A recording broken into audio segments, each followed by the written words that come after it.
வங்கக்கடலில் நிலவி வரும் டித்வா புயல் தற்போது என்ன நிலையில் இருக்கிறது என்பது குறித்து இங்க இருக்கக்கூடிய எழிலகத்தில் இருக்கக்கூடிய மாநில செயல்பாட்டு மையத்தில் கண்காணிக்கப்பட்டு வருகிறது.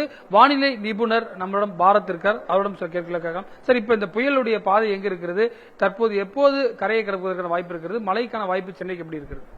சார், இப்போ ரைட் நோ பார்த்தீங்கன்னா சைக்ளோன் சிஸ்டம் பார்த்தீங்கன்னா வெரி க்ளோஸ் டு நம்ம தமிழ்நாடு கோஸ்ட்டுக்கு வந்து நெருக்கத்தில் தான் இருக்கு. கிட்டத்தட்ட வந்துட்டு லாஸ்ட் ஒரு 20 ஹவர்ஸ் மோர் தென் 15 ஹவர்ஸ் பார்த்தீங்கன்னா ஒரே இடத்துல தான் வந்து ஸ்டால் ஆகிருக்க மாதிரி பார்த்துட்டு இருக்கோம்.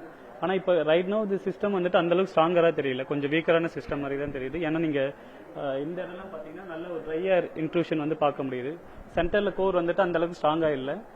இங்க இருக்க மோஸ்ட் ஆஃப் தி கிளவுட்ஸ் பார்த்தீங்கன்னா லோ லெவல் கிளவுட்ஸ்.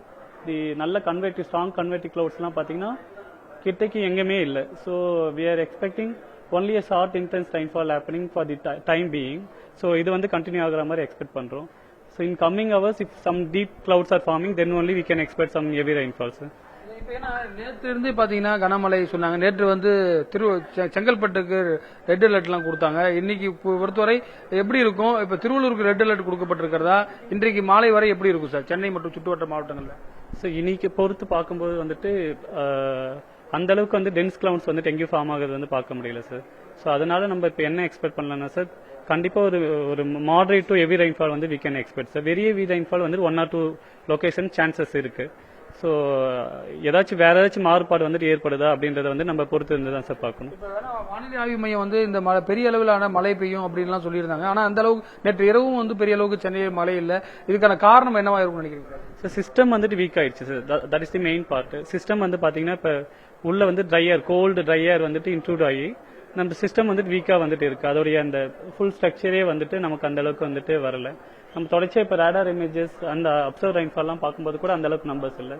இப்ப பாத்தீங்கன்னா இப்ப ரேடார் இமேஜஸ் பார்க்கும்போது ஒரு ஷார்ட்டான மாடரேட் ஸ்பெல் தரக்கூடிய மாடரேட் டு இன்டென்ஸ் ஸ்பெல் தரக்கூடிய ரெயின்ஃபால் தான் பார்த்துட்டு இருக்கோம். இப்ப right now Chengalpattu and south Chennai and other ரீஜன்ஸ்ல வந்துட்டு மழை இருக்கிறத பார்க்க முடியுது. இது சேம் வந்துட்டு நம்மளுடைய ரெயின் காஜஸ்லயும் பார்க்க முடியுது. ஸோ இது இன்னைக்கு காலையில இருந்து பெய்யக்கூடிய மழை பார்த்தோம்னா வந்துட்டு செங்கல்பட்டு ரீஜன்ஸ்ல எல்லாம் வந்து பார்த்தோம்னா அதிகபட்சமா மாமல்லபுரத்துல வந்து கிட்டத்தட்ட ஒரு 6 mm வந்துட்டு மழை பெஞ்சிருக்கு, 6.8 mm மழை பெஞ்சிருக்கு. தென் சென்னையோட சில சதர்ன் பார்ட்ஸ்லயும் வெஸ்டர்ன் பார்ட்ஸ்லயும் வந்துட்டு லைட் ரெயின்ஃபால் மட்டும் பெஞ்சிருக்கிறத பார்க்க முடியுது. இதே பேட்டர்ன் வந்துட்டு we are expecting to continue for the entire day. பல்வேறு விஷயங்கள் குறித்து விரிவாக பகிர்ந்திருக்க புதிய தலைமுறைக்காக ஒளிப்பதிவாளர் நரேஷுடன் ரமேஷ்.